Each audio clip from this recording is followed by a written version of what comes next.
The China trade deal is off. Actually, it's back on. The markets are wild. To say a lot happened overnight is an understatement. But you know what they say? Buy the news and sell the rumor.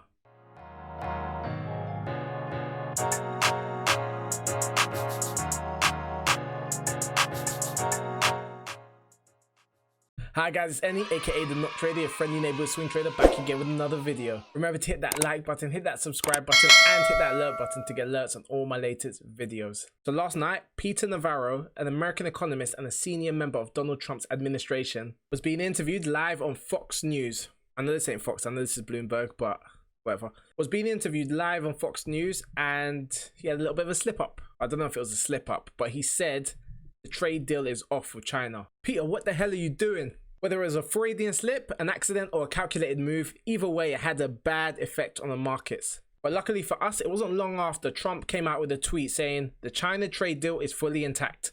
Hopefully they will continue to live up to the terms of the agreement, which makes me now think that maybe this was all calculated to send a message to China. But when investors see chaos, a trader sees opportunity. Unfortunately, everything I'm going to say right now is all hindsight because I was fast asleep, catching my Z's when all of this was happening. But it's always good to see what you could have done or what you might have done or what you should have done if you were awake or ready to take a trade during this news. So right now I'm looking at the S&P 500. No points for guessing when this news came out. It's obviously this area. As you can see, there was a huge drop followed by a retracement back to normal. Once again, I keep saying hindsight is a wonderful thing, but if you had known about this or heard this news live, maybe you had it on your Squawk or you were watching Bloomberg, straight away I would have thought, okay, if he says the trade deal is off, how is this going to affect the market? Probably going to be adversely affected because a no trade deal is bad for the world economy. It's bad for everyone, regardless of what country you're in. China and America are two of the biggest economies. So if they don't agree on a trade deal, it's going to have adverse effects on everyone. So straight away, the S&P 500 dropped, and it dropped 60 pips or nearly 2% in a matter of like an hour. Even less than an hour. Let me go down into a short time frame, 3-minute time frame. So in the space of 30 minutes, it dropped. Now this level here is a level that has been marked out beforehand. So my thesis would have been that it would have either dropped to this level or this level because these are previous supports. And a lot of the times when there's a spike or fall due to news, it will normally find a place to retrace at a previously held support or resistance. Just so happened to be this support here. But once Trump tweeted to reassure the markets that no, the trade deal is still on, whether it's true or not, we don't know, but he was trying to reassure the market, it all came back up again. And as you can see, you buy the news and you sell the rumor. And as you can see here, you would have shorted once you heard Navarro's statement, and then you would have gone long again once you saw Trump's tweet about the fact that the trade deal was still on. That's why I urge everyone to go on Twitter, and if you haven't got a Twitter account, I say get one if you're a trader, because there's a wealth of knowledge on Twitter. There's a lot of great traders on Twitter, but also just to get news. News often breaks on Twitter before it even breaks on news channels. So I'd say go on Twitter, go on Trump's Twitter account, and click the bell notification so you get notifications whenever he tweets. He has the power and he uses his power to move the market by tweeting about whatever's going to go on. So you're going to catch it before or even at the time at which it's being tweeted so you can react to whatever he's saying in real time. But back to the technical analysis. So now you know how I would have traded Navarro if I was awake. Hopefully, well, obviously in hindsight you can say that, but that's the way you should have traded it. Not to say that that's how I would have done it, but it's quite cut and dry. This one, you would have shorted it once you heard the news, and then once Trump had said that he was gonna not cancel the agreement, then you would have bought it back, and it would have just kind of leveled out to where it was before. But moving on, I saw a opportunity for a trade, so I took it. Now, I've taken an options trade. Now, this is something I've been playing around with for the last couple of weeks. For those of you that follow me on Instagram, if you don't follow me on Instagram, at the Noctrader, I've been posting some trades I've been making because I've been testing out a new strategy with options trading. Options trading is very risky, much riskier than spread betting. So I wouldn't suggest you guys doing it if you haven't had experience trading with spread betting first. I think you're better off starting with spread betting because it's safer and it's easier to set stop losses and risk manage. With options trading, you can't actually set stop losses, but that's a story for another day. I'm going to make a whole video on options trading, but right now I'm just going to talk to you about one particular options trade I've taken.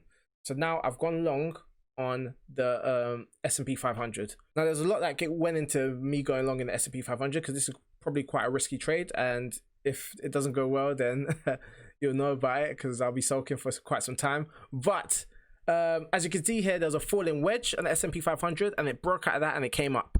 And what I saw that as was that I saw that as potentially maybe like a kind of like a mini short squeeze. So maybe people thought that, I actually thought this as well, that once it sold off here, it might carry on selling off. And a lot of people have taken short positions here, and then when it got squeezed out, their positions were closed, and then it popped up. And I think this is going to happen slightly again here as well in some case, because as you can see here from these two lines, I'll highlight these two lines right here. There's been almost like an expanding, I won't call it expanding wedge, I'll say it's kind of like a bull flag. So it's gone up and down and up and down and up, and then it's broken out. Now, obviously, this little blip here was the Navarro news, so you can ignore that, even though it found the support at a previous support. As I still told you before, the previous supports are sometimes still find relevance in the future, so that's why I should keep some of these lines going on, because you never know when they're going to be important and when they aren't. So now that it's broken out, I took a long at, where do you think I took a long at, guys? Yeah, I took a long round here. That was like a good entry, because obviously it broke out.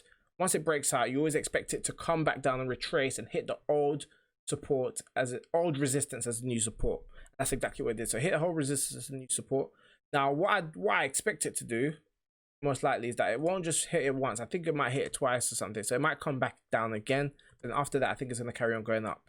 And I expect it to go to previous resistance at around 3229, let's say 3230. Just to round it up. That's what I think is going to happen. So what I did is that I took an options trade. Now, the difference between options and normal spread betting is that I can normally hold my spread bet for pretty much as long as I want within reason. But with the options trade, it expires in a certain amount of days. So I've taken a weekly options trade. That's a call. So a call option is basically out going long. So I'm going to take a weekly call to be above 3140. That's about here.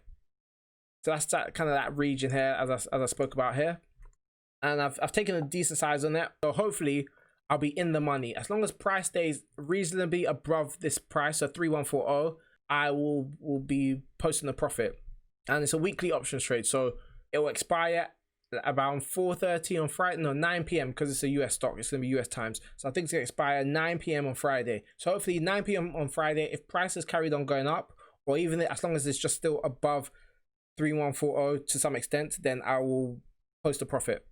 So I'm relying on the fact that this is a bull flag, and I'm relying on the fact that there's been a lot of bullish pressure, and this is off the back of a lot of people taking shorts that have not panned out because price keeps climbing because of the institutional traders really putting bullish pressure behind the indices, causing a short squeeze. So a short squeeze is when a lot of short people take short positions, and then they have to close out their short positions because it's going against them and they don't want to lose too much money.